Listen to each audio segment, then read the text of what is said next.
Nous allons nous intéresser dans ce tutoriel à la manière dont on peut créer l'organigramme de structure de la société Odoo. Alors pour cela, vous allez cliquer sur le module employé. Arrivé sur ce module employé, vous voyez qu'en fait vous avez la possibilité de ranger vos employés par département ou par service. Alors si vous souhaitez réaliser ou créer un certain nombre de services, notamment la partie commerciale, comptabilité, production, conception, etc., vous allez pouvoir aller dans le menu département et ensuite cliquer sur le bouton nouveau. Dans notre cas ici, nous allons donc dans un premier temps créer le département commercial. Pour l'instant, nous ne prenons pas de manager ou de département parent puisqu'il n'y a pas de dépendance. Nous allons enregistrer et nous allons créer un nouveau département qui sera donc l'espace comptabilité. Nous l'enregistrons pour l'instant. Vous voyez que dès lors que vous avez créé un département, effectivement vous pouvez associer un manager spécifique et vous verrez que lorsque vous aurez associé des employés, vous pourrez accéder directement à la liste des employés ici. Alors revenons donc à notre liste de départements. Nous avons donc la partie administrative, la partie commerciale, la partie comptabilité. Nous pourrions éventuellement avoir aussi la partie production. Nous allons nous limiter à cela. Maintenant, nous allons créer un responsable commercial et un responsable comptabilité. Idem pour la partie administration, nous en avons déjà un. Puis ensuite, nous allons créer un salarié pour chacun de ces départements. Alors pour cela, pour créer un salarié, dans un premier temps, vous allez donc aller dans le menu employé, puis employé. À ce niveau, vous n'avez que, on pourrait dire, l'administrateur de la base qui a été créé. Pour en créer un nouveau, il vous suffit de cliquer sur le bouton nouveau. Ici, vous allez donc pouvoir faire apparaître, donc saisir un certain nombre d'informations, notamment donc le nom de l'employé. Par exemple, donc Arthur Dutoit, pour n'importe quel poste, enfin quelle information. Le poste, dans notre cas, ce sera donc le responsable commercial de la structure. Nous pouvons éventuellement ajouter des étiquettes. Alors les étiquettes, ce sont comme pour la création des articles, des mots-clés qui nous permettront de retrouver plus rapidement des individus. Donc par exemple ici, on va l'appeler donc resp commercial. Nous pouvons ensuite saisir un certain nombre d'informations, notamment téléphone portable professionnel, etc., l'adresse mail professionnelle, le département auquel nous allons pouvoir le rattacher. Donc ici, eh bien, nous allons le rattacher au domaine commercial. Son poste, nous allons donc réécrire responsable commercial que nous allons pouvoir créer. Le manager principal, nous remettrons le manager de la base, donc le contact. Le mentor par défaut, nous le laissons tel quel. Vous avez la possibilité de compléter le CV de cette personne. Bon, pour ici, nous ne le compléterons pas, on peut même ajouter des compétences. Des informations professionnelles, notamment le lieu de travail, etc. Alors les validateurs, ce sont les individus qui permettent de valider notamment les demandes de congés et les saisies de notes de frais. L'horaire de l'heure de travail standard, nous allons le positionner sur 35 heures par exemple. Et dans les plannings, donc nous ne laissons rien pour l'instant. On peut aussi saisir les informations privées, donc savoir donc son adresse personnelle. Rue verte par exemple, à Lille, et code postal 59 000. Le pays, on va donc positionner France, voilà. L'état civil célibataire, on peut même spécifier le nombre d'enfants à charge à ce niveau-là. Vous avez la possibilité aussi de rajouter l'adresse mail de notre contact, l'adresse mail personnelle ou professionnelle, son numéro de téléphone spécifique, éventuellement un numéro de compte bancaire afin de pouvoir éventuellement faire des virements directement, la langue associée, éventuellement la distance domicile lieu de travail, notamment pour les déplacements, et la plaque de la voiture, notamment pour les déclarations de notes de frais. Vous avez donc un certain nombre d'autres informations aussi, effectivement, qui contacter en cas d'urgence, le niveau d'études, par exemple ici, on va prendre master, champ d'études, on va donc marquer économie, gestion par exemple, et éventuellement rajouter l'établissement scolaire, et vous voyez qu'en fait il y a toute encore une série d'informations qu'il est possible de rajouter, notamment la nationalité, le numéro de sécurité sociale, etc. Ici, dans notre cas, nous n'allons pas le remplir. On peut continuer aussi avec les paramètres RH, notamment quel est le type d'employé. En tout cas ici, on va donc prendre le type d'employé, voilà ici.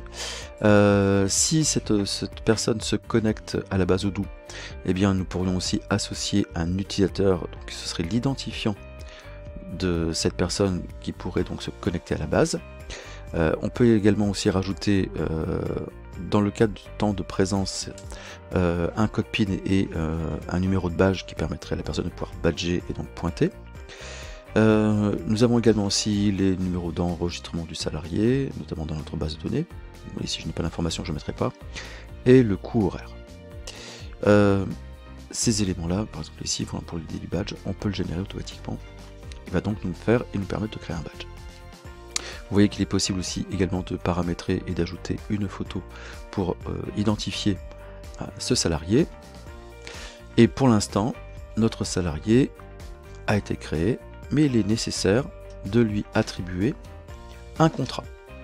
Donc dans ce cas-ci, nous allons donc revenir ici sur la fiche principale, et nous allons donc cliquer sur le contrat. Donc la référence du contrat, alors dans notre cas-ci, pour le plus simple, on appellera ça donc CDI, par exemple du toit, bien sûr, pour très bien avoir un numéro d'enregistrement interne de vos contrats. Vous précisez la date à laquelle vous commencez le contrat, bien sûr, date de fin de contrat, il n'y en aura pas. L'horaire de travail par défaut est récupéré à 35 heures, et vous pouvez générer ensuite le source de la prestation, à savoir ici. Donc là, je mets en place, je clique sur le petit bouton interrogation. Donc l'heure de travail correspond aux prestations qui sont générées à partir des heures de travail qui auront été précisées. Les présences sont générées à partir des présences d'employés, donc nécessitent l'application présence. Donc là, effectivement, c'est pour le badgeage. Les prestations pour le planning sont générées à partir du planning de l'employé. Donc là aussi, c'est l'application planning. Donc cet élément ici, pour l'instant, nous allons rester sur l'horaire de travail, qui est donc associé au profil 35 heures par semaine. On peut repréciser une qualification, un niveau, un coefficient spécifique, etc. Donc toutes les informations dont on peut avoir besoin pour la création de notre contrat et donc des niveaux de prestation. Le type de contrat, dans notre cas ici, eh bien, on va pouvoir le positionner à temps plein. Ensuite, dans les informations de salaire, on peut donc préciser un salaire fixe ou un salaire horaire. Donc dans notre cas, ce sera un salaire fixe pour l'ensemble, donc pour une forme de mensualisation. L'horaire de paie est mensuel. Vous voyez qu'en fait, il y a différents types de possibilités. Donc nous resterons à mensuel. Et le salaire, donc ici, nous positionnons le salaire brut. Ici, d'accord, c'est bien le salaire brut mensuel de l'employé. Donc imaginons 1800 € par mois. Bien sûr, si vous souhaitez adapter par rapport au contrat de travail type SMIC, etc., eh bien, vous n'avez plus qu'à aller récupérer les données au niveau des sites associés. Dans les détails du contrat, on peut retrouver éventuellement la possibilité de placer notre salarié en temps partiel. Bon, ici, bien sûr, si vous choisissez temps partiel, faites bien attention que le type de contrat aussi corresponde bien. Donc, dans notre cas ici, on ne note pas, on ne coche rien, éventuellement peut-être mettre des notes complémentaires, mais peu d'intérêt. Lorsque votre contrat a été créé, vous pouvez cliquer sur le bouton enregistrer, et vous voyez qu'en fait, ce contrat est présent, et il est donc sous... il a été créé, donc notre associé, en tout cas notre salarié, a bien été associé sur un contrat. Nous allons quand même recliquer dessus. Vous voyez qu'actuellement le contrat a donc bien été créé, il est nouveau, et pour le rendre actif, nous allons simplement cliquer sur statut en cours. Ça veut dire que lorsque nous allons revenir sur notre salarié, vous voyez que le contrat du coup n'apparaît plus en rouge mais bien en vert. Lorsque tout est terminé, on peut revenir sur le module employé. Vous voyez qu'ici, notre salarié a bien été créé, responsable commercial, et nous pouvons donc continuer pour l'ensemble des autres salariés. Donc je rappelle, il nous reste à créer un responsable pour la partie comptabilité et 2 salariés pour chacun des services. Donc je continue la création des fiches salariés et je vous reprends juste après. Alors, nous revoici dans la partie employé où j'ai donc créé les différents employés. Donc Arthur Dutoit qui est le responsable commercial. Je vais peut-être modifier, voilà, corriger, j'enregistre mes modifs. Nous avons Guillaume Larcher qui est donc assistant comptable, Jeanne Douane qui est la DAF, donc responsable de Guillaume. Donc nous avons Louis Carrel, donc là j'ai fait une petite faute, il n'est pas responsable commercial, mais assistant commercial, auquel j'ai rajouté donc ici le manager, j'enregistre mes modifications. Donc j'ai bien donc mes 4 salariés, plus le responsable, on pourrait dire, de la structure. Si vous souhaitez voir apparaître l'organigramme de structure de la société, vous cliquez sur le menu employé, puis organigramme, et donc vous voyez ici donc effectivement le responsable de la société, avec les 2 responsables du service commercial et de la partie comptabilité, et en dessous de chacun, vous avez donc la possibilité d'élargir et donc de voir les personnes associées donc à chacun des services. Donc nos salariés ont été créés. Pour chaque salarié, un contrat a été généré. Alors je remarque, j'en ai 2 nouveaux, j'en ai 2 en cours, donc c'est-à-dire que ces 2 éléments-là, pour pouvoir commencer à réaliser par la suite les fiches de paie, il va falloir que je les modifie et que je change leur statut en cours. Je vais pouvoir me déplacer sur le suivant. Louis Carrel, c'est pareil. Les suivants ensuite sont créés. Donc tout va bien. Je vois maintenant que j'ai bien 4 contrats qui sont en cours. Et donc je n'ai plus de contrat nouveau puisque les 4 ici ont été associés et activés.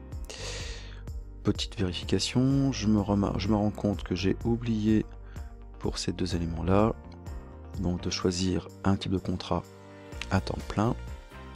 Je peux passer au suivant pour vérifier. À temps plein également. Et après, donc vous voyez ici, j'ai toujours mes boutons de déplacement entre les différentes fiches. Et quand je reviens, je vois que tout a été paramétré.